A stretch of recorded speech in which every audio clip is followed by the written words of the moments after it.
Si vous décidez de pratiquer le magnétisme, de pratiquer des consultations, il est important de prendre le temps d'écouter cette partie. Pourquoi? Parce qu'il faut garder l'éthique du magnétiseur est extrêmement importante. Il y a des choses qui sont transmises de magnétiseur en magnétiseur. Aujourd'hui, ce sont des pratiques qui s'ouvrent un peu plus. C'est-à-dire qu'avant, c'était vraiment transmis. Il y avait des règles qui étaient là, hein, comme je vous en ai parlé, pour les brûlures, ce genre de choses. Et puis aujourd'hui, ça s'ouvre au grand public, mais ça peut être facilement un petit peu n'importe quoi. Il faut bien comprendre qu'à l'heure actuelle, il y a encore une chasse aux sorcières, que dans notre pratique, on est toléré par l'État, mais on n'est pas forcément très apprécié, on n'est pas encadré, et sans cadre, ça peut être un petit peu n'importe quoi. Et on peut facilement être attaqué pour exercice illégal de la médecine, pour dérives sectaires, pour tout un tas de choses. Donc j'ai mis en place cette charte de l'éthique du magnétiseur qu'il faudra lire et signer et me renvoyer si vous souhaitez poursuivre la formation suivante de perfectionnement en soins énergétiques. Alors, je vais voir chaque point avec vous et on va argumenter un petit peu chaque point. Alors, le premier point, c'est de ne pas formuler ou suggérer de diagnostic. On n'est pas médecin. Donc, attention, soyez extrêmement vigilants. Non seulement parce que vous avez beaucoup de pouvoir sur la personne qui est en face de vous, hein, quand on a une posture de praticien. Les personnes qui viennent voir des magnétiseurs peuvent être des gens très désespérés, très en souffrance. Je reçois beaucoup de gens qui sont dans l'errance médicale, donc on peut apporter des voies d'exploration. Mais attention, on ne pose pas de diagnostic. D'accord? Donc mesurez vos mots et vos paroles. Pourquoi? Parce que vous n'êtes pas à l'abri de mettre dans la tête de la personne une croyance. L'effet placebo, c'est quoi? C'est la croyance profonde que ce médicament me guérit, donc il me guérit. Mais ça peut être le contraire. Moi, j'ai vu ça dans le domaine de la voyance. Des gens viennent me voir, une femme qui avait 60 ans et qui me dit « Oui, voilà, j'ai une voyante que j'ai rencontrée quand j'avais 20 ans, m'a dit qu'à 60 ans, j'allais avoir un cancer du sein. » Mais elle est capable de se le fabriquer, tellement la croyance est forte. Donc il faut être vigilant dans la place qu'on occupe et le pouvoir qu'on peut avoir sur l'autre. L'abus de faiblesse, ça va vite, sans même qu'on s'en rende compte. Deuxièmement, ne jamais faire suspendre un traitement médical en cours sans l'accord du médecin traitant et ne pas s'opposer à une intervention chirurgicale. Important. Sinon, c'est exercice illégal de la médecine. Pareil, ne jamais prescrire un remède, un médicament sur un post-it avec votre nom, ce genre de choses. Non, non, non. Vous prescrivez un remède, il y a votre nom dessus, on peut porter plainte contre vous. Soyez vigilants. Et on n'est pas médecin, on reste à notre place. Surtout que le magnétisme n'est pas incompatible avec les traitements. La personne est libre ou non de ne pas prendre son traitement, ça la regarde. Mais si elle a des effets secondaires, je pense à la chimiothérapie, à même d'autres médicaments, on peut travailler sur les effets secondaires. Ne pas divulguer les résultats de son intervention sans l'assentiment de son patient. On est tenu, on n'est pas encadré, mais malgré tout, on est quand même tenu par le secret professionnel. Donc il faut savoir faire preuve de discrétion. Donc c'est le point 5, d'être tenu de respecter le secret professionnel et d'observer la plus grande discrétion en toutes circonstances. C'est important, la personne, elle vient, elle s'ouvre, elle se livre. Moi, des fois, j'ai toute une famille qui vient me voir. J'ai intérêt à ne rien dire. Je ne vais pas aller raconter au voisin ce que l'autre voisin est venu me voir, ce qu'il a fait. Toute discrétion, je le vois bien. Dans l'école que je fréquente pour mes enfants, il y a des parents qui sont venus me consulter ou qui m'ont ramené leurs enfants. Je les vois, ils sont très discrets. Ils me disent bonjour, mais ils sont très discrets. Il y en a pour qui c'est pas facile d'admettre qu'on va avoir des gens comme nous. Il faut le respecter. Et c'est pareil, la personne va vivre la consultation à sa manière, sa perception ne sera pas forcément la même que la vôtre. Donc, on se doit de se taire. À prêter son assistance et sa compétence bénévolement si nécessaire aux indigents en porteurs de handicap ou aux malades en phase terminale, à la demande. Ça revient à ce qu'on avait dit pour les brûlures. Ça revient aussi à ce que j'avais dit pour les fins de vie. Je ne prends pas d'argent, j'accepte des dons, mais je ne prends pas d'argent. Dans le cadre du coronavirus, j'ai été amenée à faire de nombreux soins bénévolement parce qu'il y avait des gens qui en avaient vraiment besoin, mais pas forcément les moyens. Donc oui, il faut rester quand même dans sa générosité, ça ne doit pas être uniquement à but lucratif. Mais il en est de même pour les praticiens, les médecins. Ne pas recevoir en consultation et ne pas traiter un mineur ou les déficients mentaux hors de la présence de leurs parents ou de leur tuteur légal. Je pense que ça a du sens, ça. Un enfant, ça peut raconter n'importe quoi. Enfin, surtout si vous êtes un homme, il faut se protéger. Donc c'est important. Surtout la première consultation, on reçoit l'enfant avec ses parents. Alors je sais, c'est pas toujours simple à gérer, j'en ai eu l'occasion, mais c'est important pour vous protéger juridiquement. Ne pas intervenir, à n'intervenir qu'avec le consentement libre et éclairé d'une personne concernée. Moi, j'ai une règle d'or. Je ne fais pas d'intervention, de consultation à quelqu'un qui n'est pas au courant, y compris un adolescent. Il y a des adolescents, les parents, les mamans, un peu le guet-apens. Le gamin, il se retrouve en consultation, il n'a rien demandé. Ça me met en grande difficulté et c'est pas juste. C'est pas juste et c'est pas respectueux. Pareil, le cas de figure d'une femme, j'avais eu le cas, une femme qui m'avait contactée pour me demander si je pouvais faire du magnétisme sur photo, à distance, sur sa belle-fille qui était un peu trop nerveuse en ce moment. Non, non, non. On ne fait pas sans l'avis de la personne. Par contre, si une personne vous demande d'intervenir sur un proche qui est très gravement malade, hospitalisé, dans le coma, c'est différent. C'est différent. Mais à travers la séance, on va quand même faire preuve de politesse et faire un peu, moi je fais toujours une espèce de toc toc toc, bonjour, je m'appelle Betty Kahn, je viens de la part d'un tel. Il y a une espèce de, quand même d'autorisation qui va se faire. Ça s'appelle du respect et du bon sens à mon goût, mais ça en étonne certains. Ne jamais porter de jugement, mais garder toujours l'esprit ouvert en restant dans une écoute bienveillante.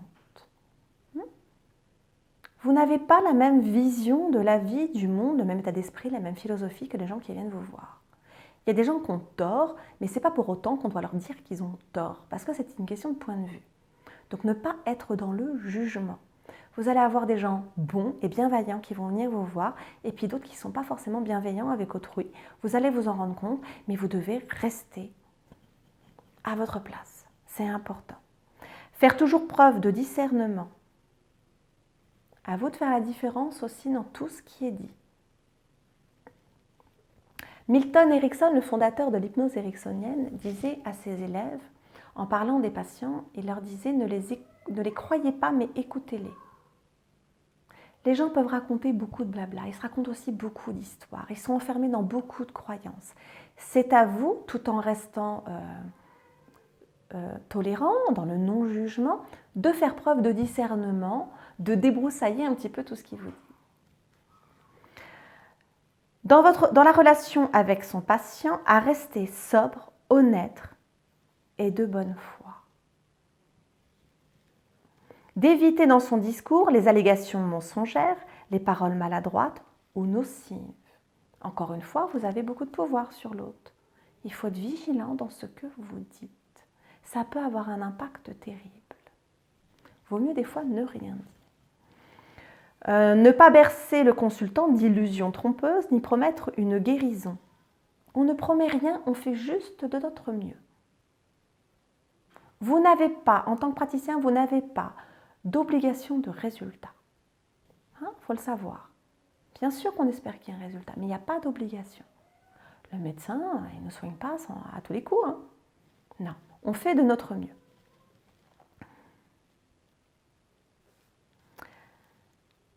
À respecter l'intégrité mentale et physique du consultant. Regardez les reportages sur TF1, tous les reportages qu'il peut y avoir sur les magnétiseurs. Ils réservent toujours une grande partie sur les dérives, les abus. C'est l'étiquette qu'on nous met beaucoup. Donc oui, il est important de respecter l'intégrité mentale et physique de la personne. Alors, ne pas faire déshabiller les gens. En magnétisme, on n'a pas besoin de faire déshabiller les gens. Ne pas les toucher. En magnétisme, on ne touche pas. Très peu. Promettre de faire de son mieux et de reconnaître avec humilité les limites de son travail. Quand vous pouvez rien faire, vous pouvez rien faire, il faut savoir le reconnaître. Faire preuve d'humilité. Moi, des fois, je relaye. Par exemple, si la personne a des problèmes au niveau des cervicales et que moi, j'arrive pas à y venir à bout, eh ben, je la renvoie par exemple vers un ostéopathe en disant, écoutez, c'est peut-être pas moi qu'il vous faut, ça peut venir des hanches, allez vérifier les hanches. D'accord? Faire preuve d'humilité, faire de son mieux. On fait ce qu'on peut, mais on n'a pas le pouvoir de tout guérir, tout soigner. Et tant mieux, sinon on se prendrait pour Dieu. Dans l'exercice de sa profession, ne pas surestimer ni ses compétences, ni ses possibilités. Cette attitude garantira à son patient l'innocuité de son action, celle-ci demeurant strictement complémentaire de l'acte médical.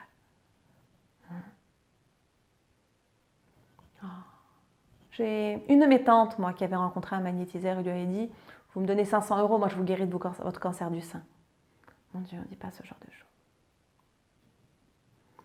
À prendre conscience de sa responsabilité professionnelle, de ses différentes missions et fonctions et de sa responsabilité de les distinguer et de les faire distinguer.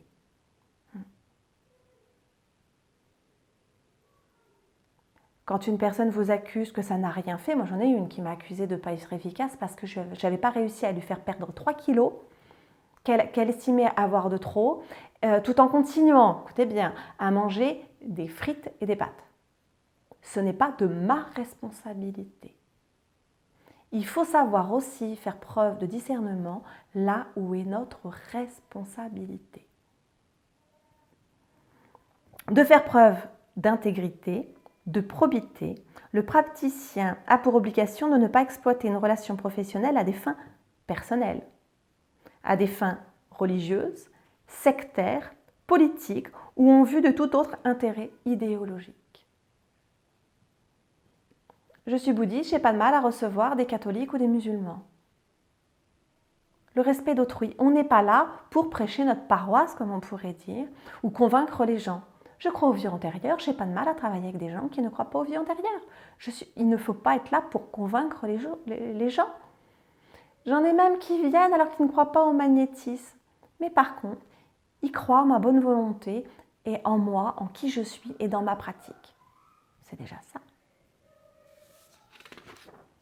Se mettre en conformité avec les obligations administratives du ou des États dans lesquels il exerce son activité, de s'astreindre à respecter les normes ou les statuts en vigueur. Si vous décidez de devenir praticien et de facturer vos prestations, vous devez de déclarer votre activité, de prendre une assurance et d'avoir un cabinet dans les normes réclamées.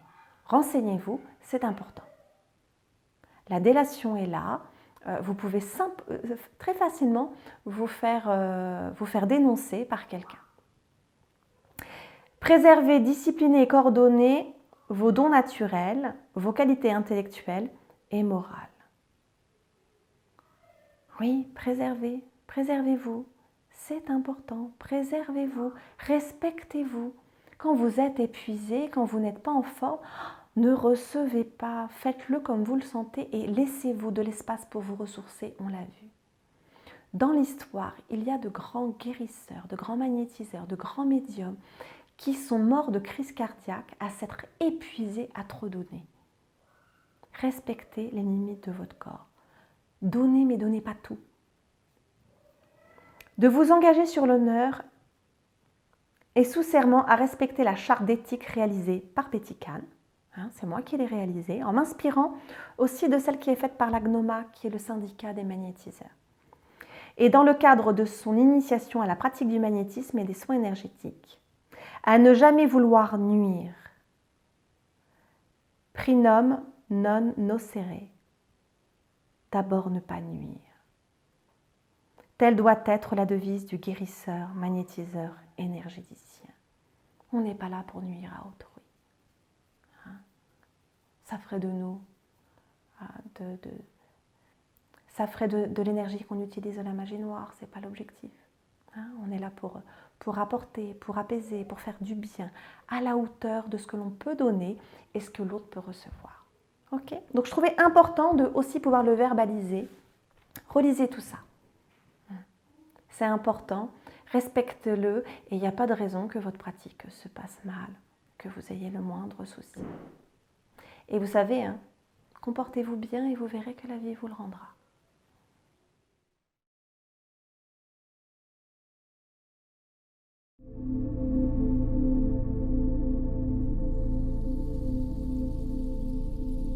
Oui.